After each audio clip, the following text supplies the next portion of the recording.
Kisah nyata ini dialami oleh Pak Ghonim yang di-PHK dari pekerjaannya. Pak Ghonim bersama keluarganya disuruh segera angkat kaki dari rumah kontrakan. Tentu saja ini merupakan kenyataan yang sangat pahit yang pernah ia alami. Tak ada lagi proses diplomasi, negosiasi, atau musyawarah. Semua buntu. Dan jalan satu-satunya adalah segera angkat koper dari kontrakan. Sebab Pak Siregar, pemilik kontrakan, harus segera menyerahkan rumah yang ditempati Pak Ghonim itu kepada pihak bank, sebagai konsekuensi dari ketidakmampuannya membayar utang. Kabarnya, proses penyitaan rumah akan dilakukan esok harinya sekitar pukul 9 pagi. Pak Ghonim tak bisa berbuat apa-apa dengan kenyataan yang tengah dihadapinya. Apalagi, Pak Siregar juga tengah dililit kesusahan. Dengan penuh kesedihan, Pak Ghonim dan istrinya, juga 3 buah hatinya yang masih kecil, anak pertama duduk di kelas 3 SD, anak kedua masih kelas 1 SD, dan ketiga masih balita. Dia segera membereskan rumah dan mengepak barang-barang yang bisa dibawa.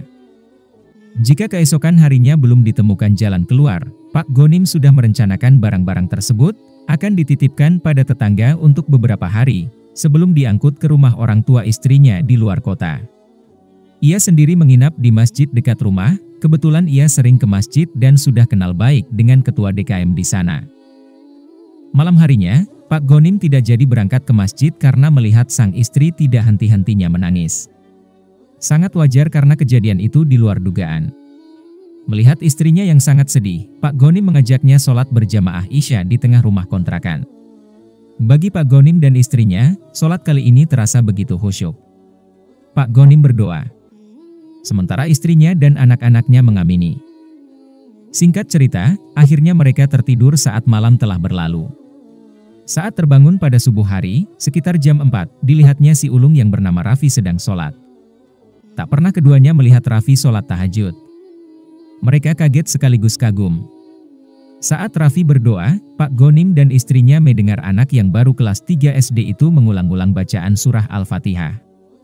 Mungkin ratusan kali atau bahkan lebih, sambil mengadahkan tangan ke atas. Raffi tidak membaca doa apapun selain Al-Fatihah. Selesai sholat, Raffi berkata pada ibunya, "Bu, Raffi pernah dengar dari Pak Ustadz kalau Allah senang mendengar surat Al-Fatihah." Raffi baru ingat tadi malam. Ya sudah, Raffi minta sama Allah dengan Al-Fatihah itu supaya tidak jadi pergi dari sini. Mendengar penuturan Raffi yang masih kecil itu, ibunya hanya mengiyakan dengan mata berkaca-kaca. "Iya, semoga saja nak," jawab sang ibu. Tak disangka, selepas sholat subuh, ponsel jadul milik Pak Ghonim berdering. Ternyata, Pak Mukni, mantan bosnya di kantor menelepon. Mereka berbincang agak lama. Perbincangan itu seperti mengabarkan kebahagiaan. Itu terlihat dari perubahan air muka Pak Ghonim, yang tadinya kuyu menjadi cerah kembali. Penuh cahaya kebahagiaan. Setelah lama bincang-bincang dengan Pak Mukni, Pak Ghonim segera menghampiri istri dan anak-anaknya. Ia pun merangkul Raffi dengan mata berkaca-kaca. "Doamu dikabulkan, nak. Alhamdulillah. Hari ini kita jadi pindah dari sini.